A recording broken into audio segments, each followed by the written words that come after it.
गया है। राजट विलास कहा जाता था। तो उम्मीद है यहाँ तक आपको समझ में आया होगा। हमने बहुत सिंपल बात आपको बताई कि विजयनगर साम्राज्य राजतंत्र था, मोनार्की थी। वहाँ सर्वोच्च शक्ति राजा के पास होती थी। राजा को राय या नरपति कहा जाता था। राजा की सहायता के लिए मंत्री परिषद थी, सामाजिक परिषद थी और राज परिषद थी। काउंसिल, ये सारी सलाहकारी थी, ये सारी एडवाइजरी थी। इन सभी की जो मीटिंग होती थी, जो असेंबली हॉल था, जो सभागार था, उसे वेंकट विलास मंडप कहा जाता था। ठीक है, तो ये बेसिक हो गया। अब हमें ये पढ़ना है प्रांत में किया गया था। और सामान्यतः विजयनगर साम्राज्य में 6 प्रांत रहे हैं। There have been 6 provinces in the Vijayanagar empire.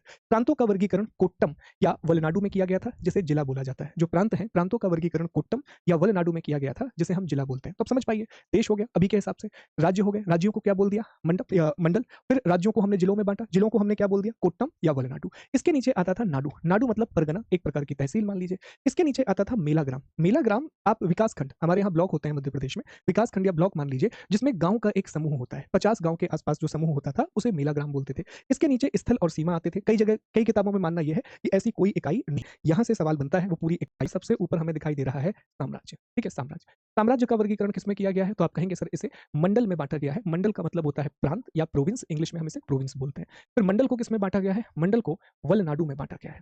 Valanadu, Valanadu क्या होता है, जिला अर्थात डिस्ट्रिक्ट। ठीक है, इसमें बांटा गया है। फिर वलनाडु के नीचे क्या आता है, नाडु आता है। ये परगना या इसे आप तहसील भी कह सकते हैं कि एक प्रकार की तहसील रही होगी।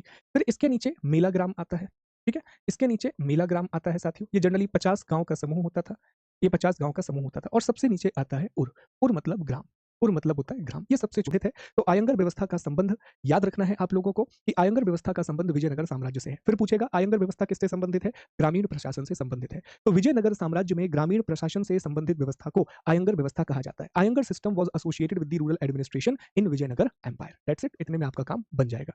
अब स्टेटमेंट वाले क्वेश्चन पूछेगा, राज्य में ग्रामीण प्रशासन को व्यवस्था को आयंगर व्यवस्था कहा जाता था। प्रत्येक ग्राम को एक स्वतंत्र इकाई माना जाता था। इस इकाई पर शासन करने के लिए केंद्र सरकार के द्वारा, याद रखना, 12 व्यक्तियों को नियुक्त किया जाता था, जिन्हें आयंगर कहा जाता था। इन आयंगरों के पद आनुवांशिक होते थे तथा वे अपने पदों को बेच या गिरवी रख सकते थे। उन्हें वेतन के बदले लगान और कर मुक्त भूमि मिलती थी।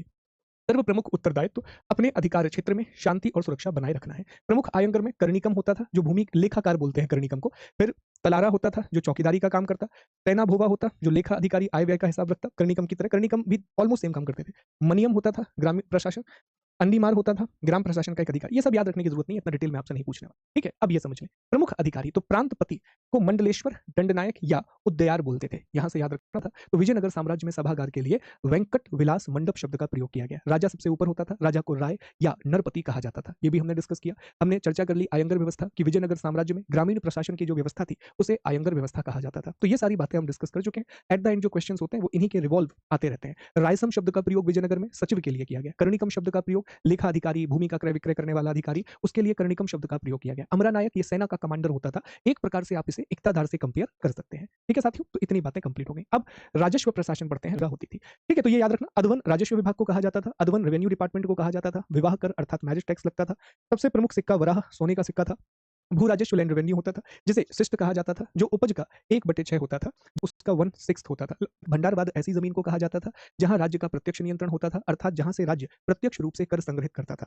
उम्बली क्या होता था, ऐसी जमीन जो गांव में किसी विशेष सेवा के बदले दी जाती थी। रक्त कोगड़े, जमीन का वो टुकड़ा जो युद्ध में अगर कोई शहीद सैनिक है या वीरतापूर्ण जिसने काम किया है, उसे दिया जाता था। वारम और कुटक्की, कुटक्की का मतलब होता था एक जमीन जो बड़ा जमींदार किसी को पट्टे पर देता था, उन दोनों के बीच में जो अग्रीमेंट होता था वो वारम कहलाता था। खुदी ऐसे खेतीहर मजदूर होते थे जो जमीन के क्रय विक्रय के साथ उनका भी हस्तांतरण हो जाता था, वो भी दूसरे के अंडर में काम करने लगते थे। इतनी बातें आपको याद रखना है, यहाँ से सवाल बन सकता है। यहाँ से लैंड को बोला, इसी तरह कुटक्की होता था, जब आप किसी को लीज पर जमीन देते थे तो वो कुटक्की कहलाता था, उस अग्रीमेंट को वारम बोलते थे। ठीक, ऐसे कुछ वर्ड थे, तो ये याद रखना, ये बहुत इंपॉर्टेंट विजयनगर साम्राज्य में मिलता है। चलो तो आगे बढ़ते हैं, यहाँ से जनरली सवाल नहीं आते, बस इतना याद रखना कि पर्दा प्रथा का प्रचलन नहीं था, पर्दा प्रथा यहाँ पर नहीं थी। चलिए, अब आते हैं साथियों कि इस समय जो मंदिर निर्माण कला है, तो मंदिर निर्माण कला में कल्याण मंडप और गोपुरम, इन दो चीजों की शुरुआत होती है। कल्याण मंडप और गोपुरम की शुरुआत हो चुकी है। कल्याण मंडप के बारे में कल भी हमने आपको बताया था कि इस तरह से मंडप को सजाया जाता था कि उसमें लगे कि यहाँ भगवान शिव और पार्वती के प्रतीकात्मक विवाह को दर्शाया जाता था। ये हो गई मंदिरों की विशेषता। ये दो विशेषताएं आपको याद रखना है, यहाँ से सवाल बन सकता है। नंबर 1। दूसरी चीज जो यहाँ से निकल करके आती है वो ये है कि महानवमी का त्योहार अभी चल रहा है, नवरात्रे चल रहे हैं, ये सबसे प्रमुख त्योहार था।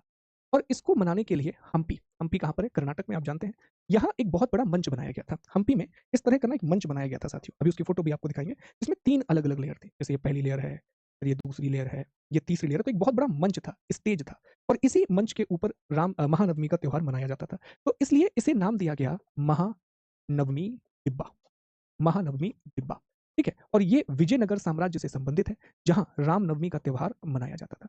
तो अगली चीज़ ये है कि विजयनगर साम्राज्य में एक चित्रकला का विकास हुआ, एक अलग किस्म की चित्रकला डेवलप हुई, जिसे लिपाक्षी कला बोलते हैं। तो प्रश्न सीधा-सीधा पूछेगा, लिपाक्षी कला क्या है? तो चित्रकला है जिसका विकास विजयनगर में हुआ था, पेंटिंग का स्टाइल है।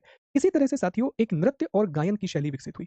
नृत्य और गायन ये साथ में किया जाता था, इसमें नृत्य भी होता था और गायन भी होता था, उसे यक्षगान शैली कहा गया। तो यक्षगान विजयनगर साम्राज्य में नृत्य और गायन की एक शैली थी जिसमें गाना भी गाया जाता था और नृत्य भी किया जाता था। देखो यहीं से प्रश्न बनते हैं, कल्याण मंडल और मंडप और गोपुरम ये 2 चीज़ें शुरू हो गई, महानवमी डिब्बा बनाया गया, चित्रकला के लिए लिपाक्षी कला का विकास किया गया और नृत्य और गायन के लिए यक्षगान शैली का विकास किया गया। वीणा प्रमुख एक ग्रंथ था। देखिए आपको दिखाते भी हैं हम। लिखा है मंडप, कल्याण मंडप और गोपुरम। ये देखो, ये वो महानवमी डिब्बा है। इसमें 1, 2 और ये 3 लेयर बनी हुई। तो ये वो महानवमी डिब्बा है, जहाँ विजयनगर साम्राज्य में या अनंतराज सागर बांध का निर्माण भी विजयनगर साम्राज्य के शासनकाल में हुआ था। तो यही है विजयनगर साम्राज्य एट द एंड, यही है विजयनगर एम्पायर। तो लगभग सभी बातों का अध्ययन हमने कर लिया। हमने राजाओं के बारे में भी डिटेल से पढ़ लिया, युद्ध के बारे में पढ़ लिया और अब जो एग्ज़ाम में महत्वपूर्ण होने लगा है, कला, संस्कृति, साहित्य